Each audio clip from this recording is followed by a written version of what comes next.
क्या? आज जिसको देख रहे हैं वो अपने आप को कहता है कि आई एम बेरोजगार, मतलब मैं बेरोजगार हूँ। तो आज इसका आप सटीक डिफिनेशन समझ लीजिए कि सही मायने में बेरोजगार कौन होता है। अब एक लड़का एक चलो खड़े जाओ बोलो मैं बेरोजगार हूँ, तो इसका कहने से ये बेरोजगार हो जाएगा? नहीं, ऐसा तो देखा जाएगा। तो सब अपने आप को क्या कह देंगे कि मैं बेरोजगार हूँ, मैं बेरोजगार हूँ। ऐसा नहीं होता बच्चा।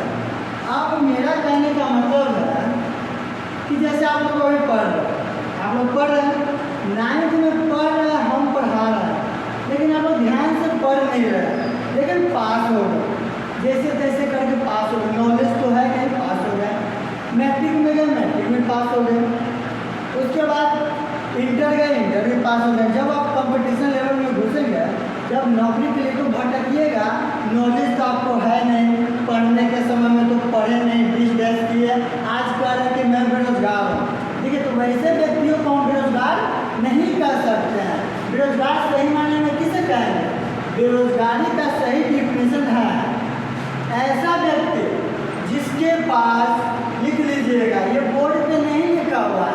अब एक सर जो डिफिनेशन निकालते हैं ना यहाँ से वो बोर्ड पे या कॉपी या किताब में नहीं मिलेगा, वो माइंड से निकालेंगे, मुंह से बताएंगे, तो आप लोग याद कर लीजिएगा, लिख लीजिएगा, बिल्कुल सटीक डिफिनेशन।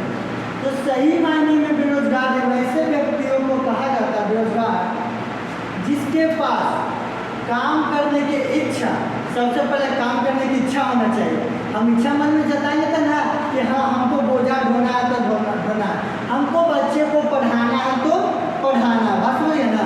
तो वैसे व्यक्ति जिसके पास काम करने की इच्छा, योग्यता, अब काम करने की इच्छा लगेगा लेकिन बोझा ढोने का तो इच्छा हो गया, तो उठेगा ही तो क्या हो पाएगा वो काम? नहीं ना। तो वैसे व्यक्ति जिसके पास किसी काम करने का इच्छा, योग्यता, कुशलता होने के बावजूद भी, अब काम के प्रति मतलब उस काम को करने के लिए लगन, मतलब मन बनाना, ठान लेना, समझिएगा, होने के बावजूद भी उसे काम नहीं मिल पाता है, उसे ही बेरोजगार कहेंगे। समझिए ना, काम करने की इच्छा, योग्यता, शिक्षक बन जाएगा, बच्चा को पढ़ाना आना चाहिए, मुझे तकनीक आना चाहिए ना, उस लायक आप उसके योग्य है कि नहीं है, आप में योग्यता है कि नहीं है, काबिलियत है कि नहीं है, वो सब रहने के बावजूद भी अगर किसी को काम नहीं मिलता है उसे हम लोग क्या कहेंगे? बेरोजगारी कहेंगे। इसका डिफिनेशन नोट कर लीजिएगा। जब कोई व्यक्ति अपने जीवन निर्वाह के लिए किसी काम में नहीं लगा हो उसे बेरोजगारी कहते हैं। अपने जीवन के लिए आगे क्या होगा? जब शादी ब्याह कर रहे हैं तो बाल बच्चा के कैसे पोसेंगे, वाइफ को कैसे शौक पूरा करेंगे, अपने मम्मी पापा को कैसे देखेंगे, माँ का सेवा कैसे करेंगे। जो माता पिता आपको पढ़ाई का खर्चा उठा रहे हैं, जो माता पिता आपको इस लायक बनाए कि आप यहाँ पे बैठ कर कैसे से पढ़ पा रहे हैं, तो उनके लिए आप भविष्य में क्या कीजिएगा, उसको करना होगा ना जी। तो पढ़िए लिखिएगा ना, ऑफिसर बनिएगा तो माता पिता का सेवा कीजिएगा, और फिर से कभी मिलिएगा तो उठा के रहिएगा। तो रोजगार आपके पास रहेगा ना, खुद रहेगा बेरोजगार, तो जा देगा सर 5 रुपया लाइए तो लो, आज भी कभी बेरोजगार है, जाके कोई काम ना करो, सही नहीं करेगा जी। तो कोई ये बनना चाहेगा? नहीं ना, यही बनने के लिए आज तुम लोग पढ़ रहा है। इसीलिए कहते हैं बाबू पढ़ो इतना खामोशी से कि सफलता शोर मचाएगी।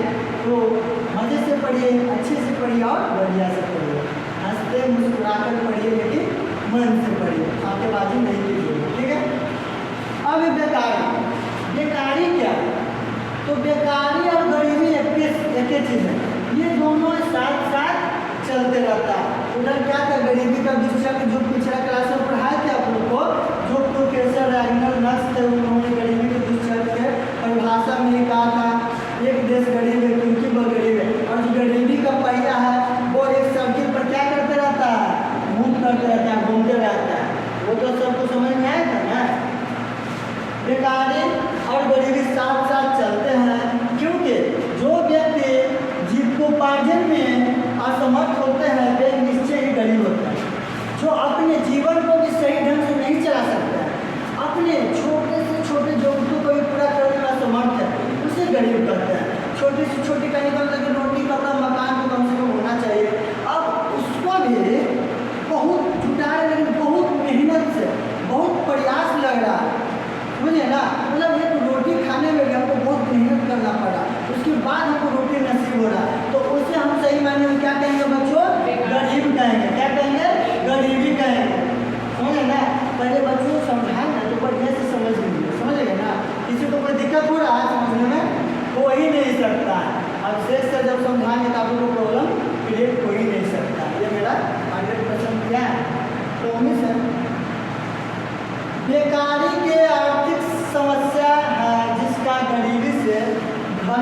संबंध है। बेकारी जो है एक आर्थिक समस्या है, इनकम रुपये पैसा से संबंधित एक समस्या है जिसका गरीबी से क्या एक बहुत ही अच्छा लगाव है। तो इतना आपको समझ में आया?